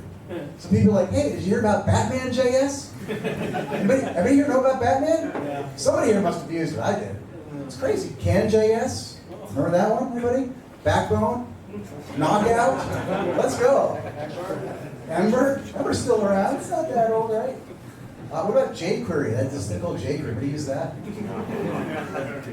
So the good news is you can't really lose today. But which framework should I choose, Dad? Well, the best options today, I'm going to pick, sorry Chris, React, Angular, and Vue. These are the 3 most common options today. We're going to focus just on these, but the lessons we're going to see here are going to apply to any new ones that come out or existing ones. So which one's better, Dad? Well, what do you look at? How do you pick better? If you're going to see a movie and you walk out of it and you loved it and your friend hated it, you have different qualifications for what makes a good movie. What makes a good framework? Is it the scale? Does it support? Is it the performance? Is it any of these things on screen here? Is it something that's not there? Depending upon how you evaluate, you might have a vastly different answer. So we have to wonder, when you're asked that question, which is a good question, Dad, what's my favorite framework? What's the one I should choose? How do we look at this? So choosing the right framework starts with the right questions. What are the right questions? How do you choose? Well, one of the first places we all look, surveys and polls. I don't want to have to think about this. Let somebody else make the decision for me. Surveys and polls. This is from the state of JavaScript. By the way, I love this question. How many of you think that JavaScript is complex? And you look up here and you see that more than half the people who use JavaScript and answer the survey think that it's hard. The next slide is how many of you really enjoy building JavaScript? Everybody. So we all think it's hard, but we really love doing it. That should tell you a little bit about our psyche. All right, so let's get down to 2018, React, Vue, and Angular. The colors are a little off, and I'm a little colorblind, so I'm going to give you a cheat sheet.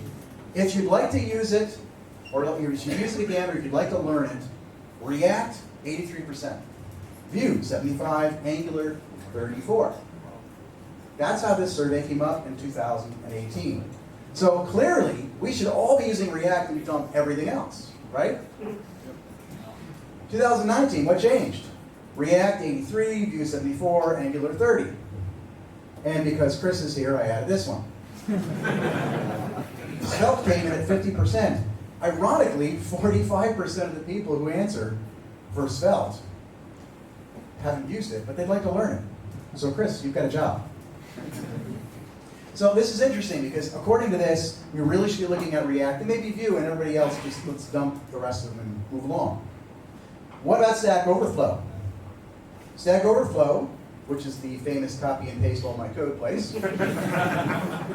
I want to make you feel good first, by the way, since I just depressed half the room with telling you Angular's not good. Let's look at the languages here. What's the most popular languages? JavaScript, HTML, and CSS by far. And we look at those, and then we go to the next slide. What is the most popular tool that you use? jQuery.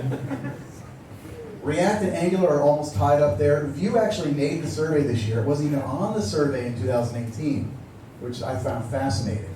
And strangely, in the middle there, you got things like Spring that popped up. This is a very .NET-centric audience in Stack Overflow. If you've been in Stack Overflow, that's what was built with, that's where the audience started, that's how it lives. The State of JS survey is built with a lot of front-end people, a lot of them from the React world. So you have to look at the persuasion of where these things are coming from. By the way, do you have any idea how many developers out there do JavaScript? Throw out a number. How many JavaScript developers are there in the world? 1 million? 10 million? 10 million's close, but you're still low. Now guess how many, it's up between 10 and 15, numbers I've seen. How many of those people do you think answered the Stack Overflow survey? 20,000. How many of them answered the State of JavaScript survey? 21,000. And I'm not sure if they overlap or not, but I'm giving you an idea of how small the survey results are from these pools. Are they representative? I don't know. Both of these surveys do a really good job of trying to be inclusive, but how far can you go? These aren't professional survey analysts, right? So let's look at a professional survey analyst. Twitter poll. John Papa knows how to do it all. He says, I'm going to ask everybody the final answer. Which one do you use today? React came up first, so clearly we should just dump the rest of them.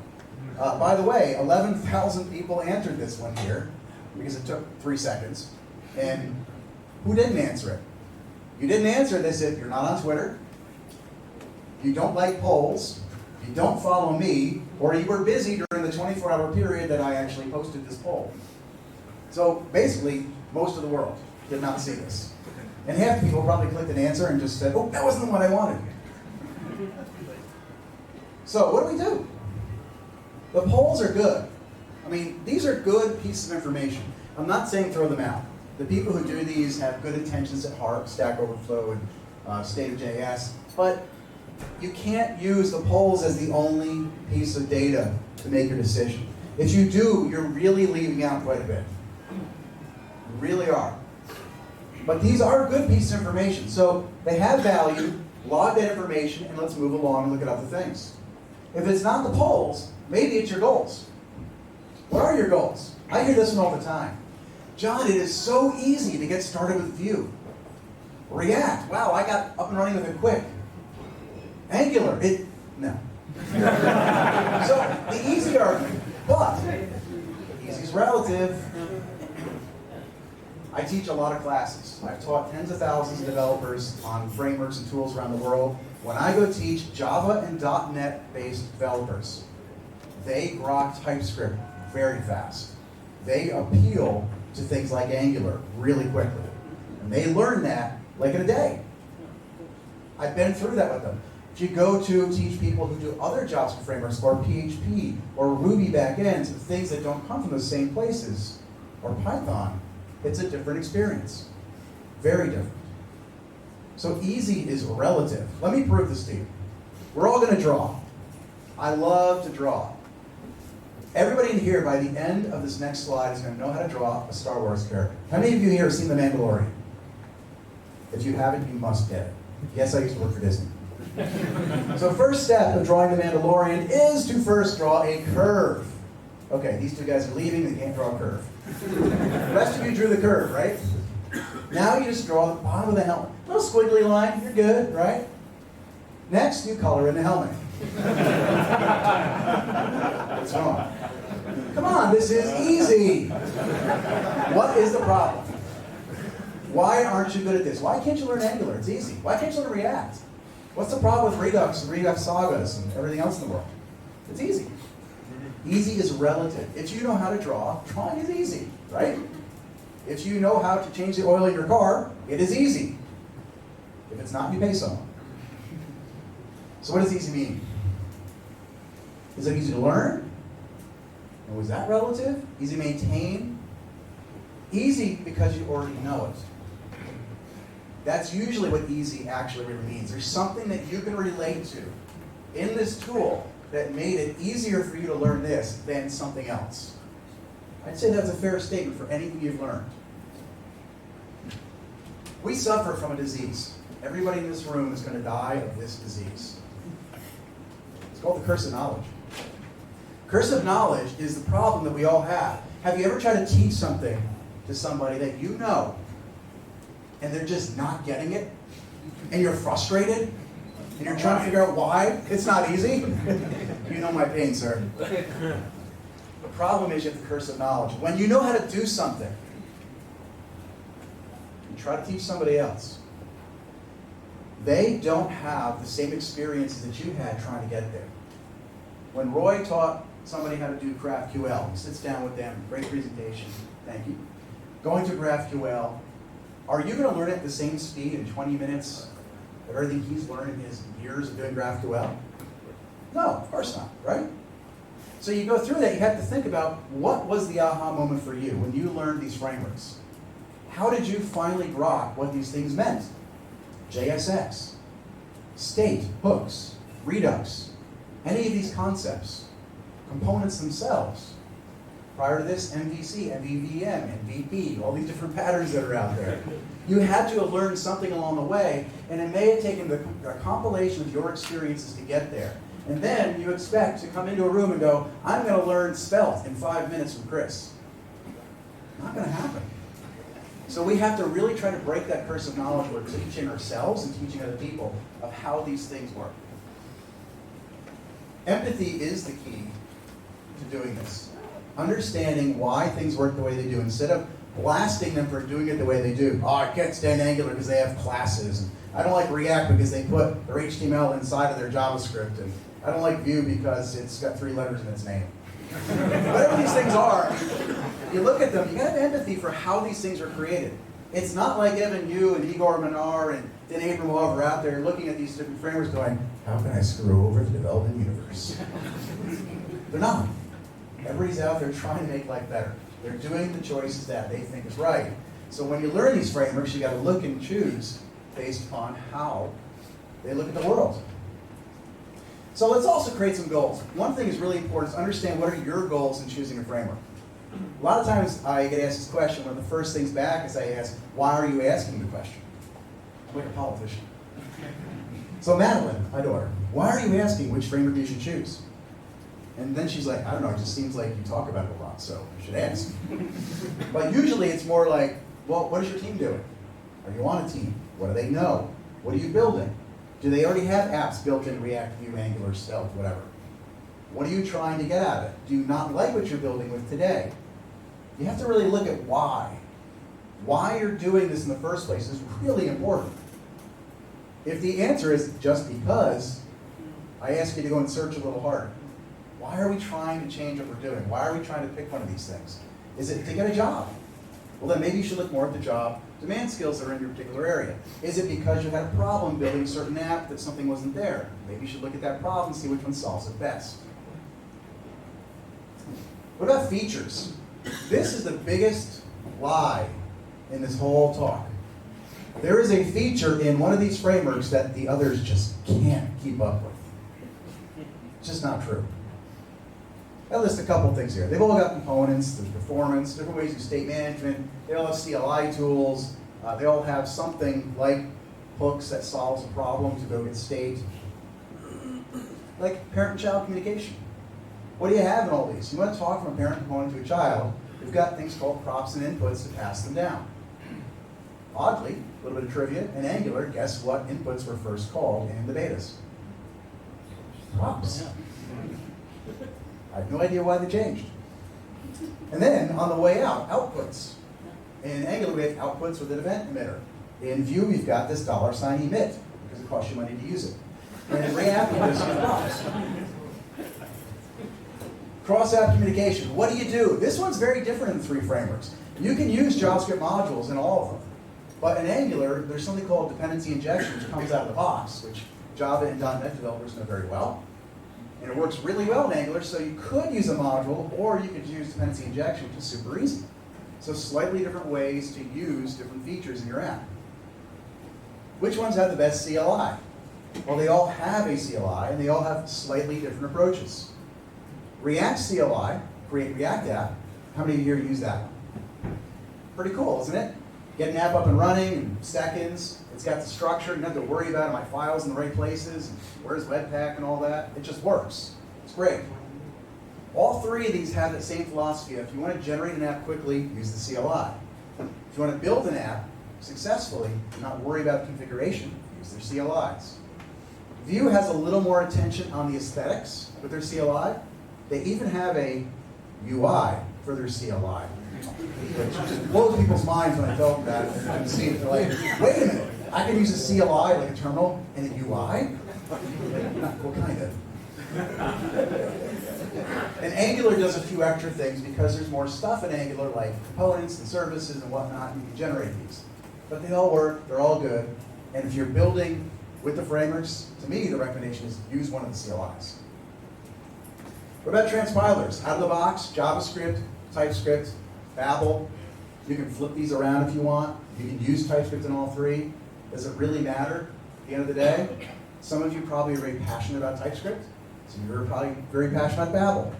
Some of you are probably like, why would I use either? I'll just use JavaScript. Point is, you can use any of these. The thing I like about TypeScript and Babel is it future-proofs you. And with both of those, you can actually compile down to an older version of JavaScript. So I had a big project at Disney once, and a really sharp developer told me, John, I want to try TypeScript, but I'm afraid I'm going to get 3 weeks into this project, have like thousands of files, which first I'm like, hold on. 3 weeks, thousands of files, what are you doing? How fast are you coding? He's like, yeah, I'm fast. Okay. And then I get to a point, I'm like, I hate TypeScript. What do I do? How do I abort? And I showed him very quickly in the CLI, I said, you could just tell TypeScript to emit ES5, ES 2015, 16, 17, whatever you want, and then throw in TypeScript files and you're done. He's like, but does it look good? Like formatted? You go look. He did, and he's like, cool, I like this. So to me, choosing TypeScript or Babel, easy choice, start there. If you don't like them, you can always abort, you're good. Oh, and put this note in, because TypeScript's growing in all these. If you look around at the stats, and I wish they would do this in the surveys, I'm seeing more and more TypeScript in React and Vue than I ever have. And Vue's actually been rewritten in TypeScript. Okay, what about Hello World? You're creating a Hello World app. This is a basic CLI app with one component with one property name You say, hello, John. That's it. What do you get with React? 133K. What do you get with Angular? 143. In Vue, 93. And there are subtle differences between these. If you were an Angular person, you'd say, well, John, Sanders would say, Zones is 37K. What if you throw away Zones? Angular's by far the, well, it's not by far. It's down closer to Vue. But I'd say back, well, then why is Zones in it in the first place? This thing called Zones is added in. So why do you have that stuff? The runtimes in each are slightly different sizes too, but really doesn't matter. At this point, it doesn't matter. Once you gzip these, nobody's going to notice. Redux. How many of you here love Redux? There are 4 people in this room who love Redux. Cool. So, could you do Redux in React? Absolutely. You could write all this code. He likes to scroll. He likes to write reducers and actions and constants and selectors and dispatchers and state trees and, oh my lord. What about Vue's Vuex? Or as my friend Dan Malin likes to call it, Vue. I think he thinks it's French. So if you use Vue, you get the same kind of thing here. It's a little less code than you do in React. And in fact, the biggest difference between React's Redux and Vue is that you don't have reducers, instead you have mutations. Why are they called mutations? Because in React, it's immutable. In Vue, it's mutable because of the way they have reactivity system. Can you do the same thing with Angular? With Angular, you could write 13 lines of code and do the same thing. There's a library with NGRX where you could actually go through and create this one thing and create it for you. But you're still having to get dispatchers and reducers and actions and all that stuff. And the hardest part isn't even the files, it's just understanding the flow of the data. But the point here is state management. You can do very complex state management in all 3. So what could you use? Today, I'd say arguably most people are moving more towards hooks with React. Oops. One slide. Angular, we're using full lifecycle stuff for a lot of the state management. We have an ng on init, which allows you, it's like a created, where you can go in and get your data, and then you got on changes, when it changes, different events in the lifecycle. Vue is moving towards something called a composition API. If you haven't seen that yet, it's kind of cool. It's solving this problem. Have you ever written a component, and you're getting a list of customers, and you're going to save the customers and filter the customers, all that kind of stuff. In your component, you might have code at the top that gets the customers. You might have a property somewhere that holds that customer array. Another property somewhere that chooses the selected customer. Some code in an event that lets you select the customer. And then other code that lets you save and then filter the customer. And that code might be spread out throughout your component, which makes it hard to find. So on the left-hand side in Vue is the way it works today. It's called the Options API. On the right-hand side, it's the Composition API. You can see through the color coding, on the left, you've got the colors spread out across the file. The colors represent different kind of activities in your component. On the right-hand side, you're saying, you know what, if I'm going to get a customer, all that purple stuff is just dealing with customers, let's put it all together. So when you're actually coding it, you put it in one place. So it's just a new way of thinking about how you go get data. It's kind of interesting. Why did Vue go down this road? Because they saw hooks. Why did hooks get created? Because they created Redux and then had second thoughts. I'm kidding. So, why did Angular create life cycles? Because that was the model that was familiar to them. They're all pushing each other for new ideas. And here's just a quick example of how you do something similar with hooks inside of React. So at the end of the day, what do the different features really mean in these frameworks? When you think about React, everything is a component. That's really the heart of React. There are no services and guards and pipes and all this other stuff that the other frameworks have. It's just everything's a component. So in a way, that's its calling card. In Vue, it's simplicity. Everybody who gets into Vue, they kind of feel like it's just easy to use this stuff. It's very simple, the concepts. In Angular, it's like a full framework. It's a full toolbox. It gives you everything out of the box. Sanders told me earlier, it comes batteries included. I'd say the batteries are like the size of a truck. But they're included. You ready? That's what these things are known by. And I love all 3 of them for it. So So how do you choose? Polls, surveys? What's easy? The features? Which one's the right answer? I went and took this to people like Sarah Drasner, Chris Fritz of the Vue team, both core team members, Dan Waleed, Igor Menard, some others from the Angular team and community that are out there, Dan Abramov, Brian Holt from the React communities, and I asked them, say, hey, friends, why do you choose the framework that you choose? They all like a specific framework. What is it about it? And do you know what they said? They all said the same exact thing. John, it feels right. This one feels best to me. When I'm coding in React, it feels like I grok what's happening.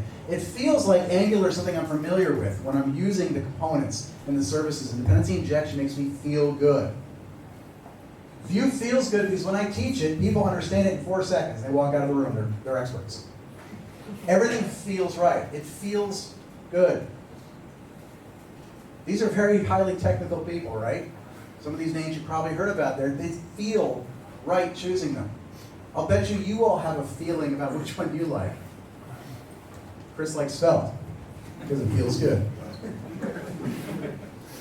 So how do you do this? My advice is try each, build an app in each. And to save you time, I built one in each. And I'm going to show it to you and share you the code. But feel free to go try each of these and build something with each one. It won't take you long. The CLIs get you started quickly. And you can build simple apps, proof of concepts, and get the idea of how it feels to use. These are the apps that I'm going to show you real quick. It's called Tour of Heroes, because I like heroes and villains out there. The heroes are Vikings, because they just came from Oslo. And the villains in the app are my children. So there's the React version, there's the Angular version, there's the Vue version. All three of them look the same, act the same, feel the same. Quickly show you the demo. We don't have time, but I'll show you where the links are to get to this. But I want to sum up with the same quote. Life is an education. It is learned mostly through what you discover on your own, not through what John Papa tells you. I'm not going to be able to tell you what the right answer is for you. Only you can do that, and you really have to figure out what that is. But hopefully, through today, you can see a different idea of how to look at these things and how to evaluate them. And that they're actually, it's really good. We are all blessed to be in such a great age of JavaScript to see 3 amazing frameworks and maybe 4 or 5 other ones coming up down the pipe, as opposed to 100 or 1,000 like we used to have all the time, because they're all supported really well. So if you want to try each, you can grab these links. You can kind of see the quick, easy, short links up there. And I'll put the actual apps up there in GitHub. GitHub has the repo for each one of these, how to get started with them, how to install them, how to run them. They have a fake database backend, so you don't have to worry about setting a database up. And then I also have all 3 of these running on Azure, because I work for Microsoft. And so you can go check them out on Azure. And if you'd like to try it on your own and deploy it there, there's a free trial on each of these where you can try Azure app for free. So what feels best to me? I'm not going to tell you, but I am going to show you the code real quick. So, well, I'll show you the idea. The red is the Angular, the blue is the React, the green is Vue. And if you want to see a hello world app for all 3, the yellow in there for JavaScript actually has a repo that's linked to from the other ones, which is the hello world for all 3. So you can kind of see what a hello world looks like in all 3 of these kinds of apps. And there are the 3 apps running up in the cloud on Azure, and I believe my villainous children are still up there. Nope, those are my friends. I forgot to put your name up there, Chris. So I work with these kind folks. But anyway, you can check out the code, check out these libraries, see what it's like. Definitely try each of them. I really think our community is better when we make our own decisions as opposed to looking for other people to kind of make those choices for you. So with that, I'll take any questions you have. Yes? What will web components do to this whole framework landscape? Because kind of it's the same question as you said before. What is the best framework? But yeah, so what's your idea about that? What's my idea of what web components will do to this landscape? Yeah. How many years have we been talking about how web components are the right thing to do? Many years. And they've gotten better, arguably, right? We used to have lots of ways of creating them. I don't think we're anywhere close to web components replacing frameworks. I do think we're very close to the point where web components will be integrated with frameworks, where we can use them with existing ones. And I've seen a lot of that these days. But I don't feel like we're at a place or close to it where you would say, I'm not going to use one of these frameworks, I'm going to create all web components, because the web components only solve part of the problem. Another question? Up there. Yes, you. Which framework? Which framework is my daughter choose? I should call her right now. She'd be like, Dad. So she has gone to a Vue Vixens workshop, which somebody had a shirt on earlier, over here. And Vue Vixens, if you're not sure, is it's a one-day free workshop on Vue. Jen Looper taught her. Jen was amazing. And my daughter really liked Vue. She's going to an NG Girls workshop in April, and she's going to try that one out. She hasn't tried Angular yet. And I'm teaching her React when I get home. So ask me again in about 2 months. She might decide to go become an English writer in college instead. Question, yes? It's some guy want to make a career in web development, like a front-end developer, and then he go to LinkedIn jobs and search for Angular jobs in Amsterdam. He gets 3,000. For React, he gets 1,500, and for Vue, he gets 700. So for him, what? He's got a lot of jobs if he gets all those jobs. So I think for him, he will first try for Angular, right? So you're saying that Angular is more popular in Amsterdam for jobs. Yeah. React second and Vue third? Yeah. Is that what I heard? Yeah. What's the question? So Are you trying to give me a job? parameter to choose this three framework for the new guy. Which one is good? How should he choose knowing how many jobs are out there? Yeah. Well, I don't think number of jobs has ever swayed me, to be honest, because you can only have one at a time, hopefully. Maybe two. So I would honestly look for what is the right job. So even in places where like maybe you're using Svelte, which is probably less jobs, let's just say, in Amsterdam for that today. If that's the one that really moves you and you go to an interview and that's the job that really gets you going, I look for the company and the leader of a company. Who's your boss? Who's your teammates? Who are the people you're going to be dealing with every day?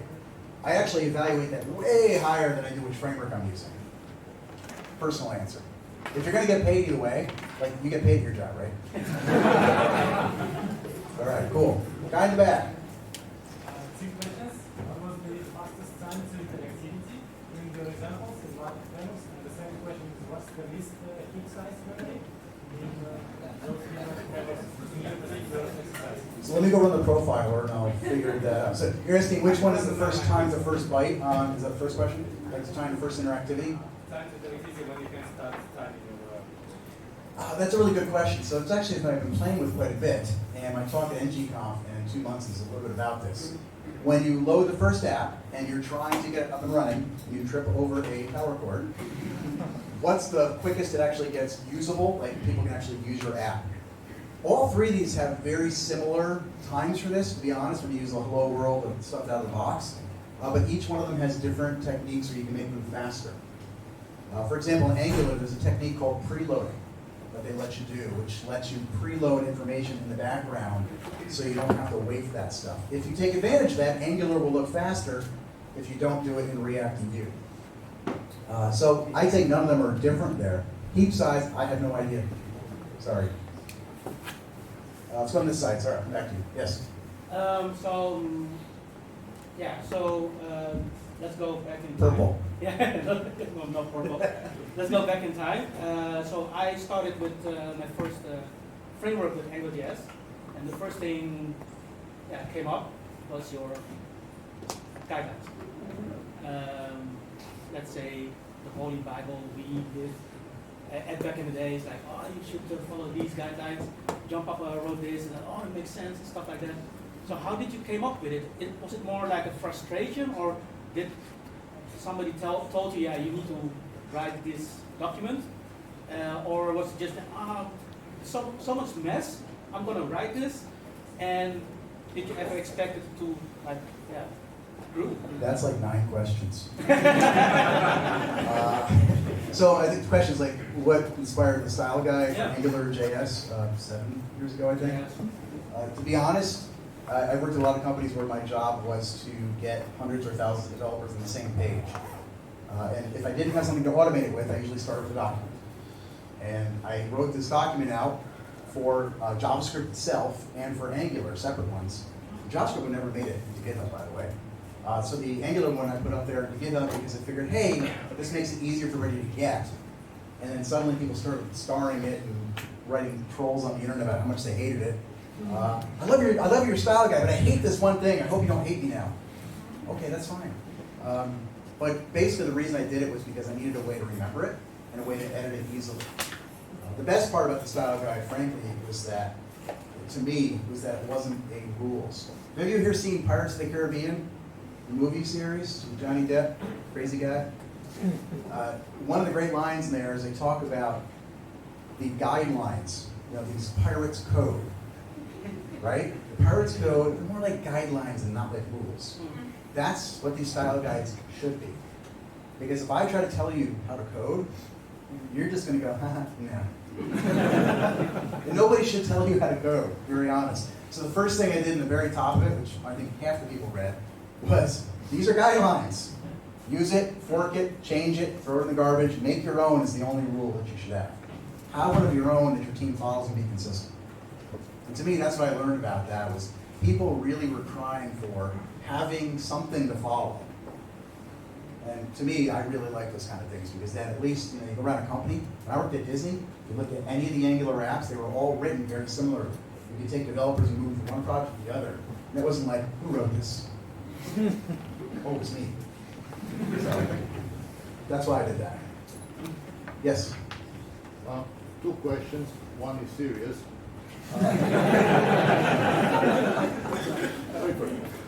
So I tried WebAssembly recently, and I was quite surprised. That's the joke, trying WebAssembly.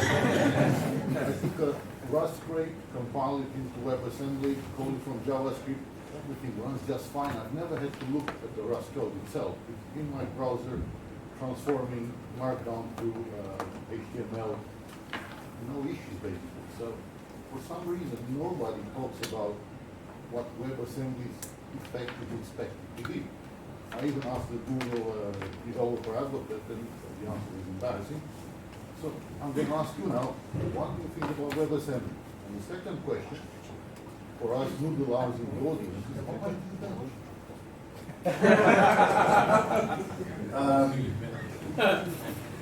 You make me smile, that's good. WebAssembly. So I think there are a lot of people talking about it. It's just not in a lot of the circles. People are very polarized by it. Some love it, some hate it. I'm kind of in the middle. Honestly, I feel like what does us a disservice is when people talk about WebAssembly and they say, you can stop learning JavaScript now. Let's just use WebAssembly on everything. And I'll hear that, and empathy again. Where is it coming from? Microsoft, my company, we have a tool called Blazor. Blazor is effectively writing C# in WebAssembly. Who is this targeting? Why do we create it? Why would Microsoft create something written on C# in the browser? Because there's people who want to do it. Who are those people? People who have been doing C# for 10, 20, 30 years and don't necessarily want to learn JavaScript. Does that make them bad people? Hell no. This means that they want to keep doing their job, doing the same thing they're doing, right? And with WebAssembly, they can because it's actually an effective way to use the browser. So WebAssembly is people doing Rust, C#, Java, whatever language you want in the browser. But should you switch from JavaScript off it? I would say no. To me, now we've got another tool in our toolbox. If you're JavaScript developers, use JavaScript in the browser, use WebAssembly with your favorite other language to do like heavy business processes. Make sense? Cool. I have no idea. Yes. Do you have more questions? Yes. Yeah, I think we can do. So.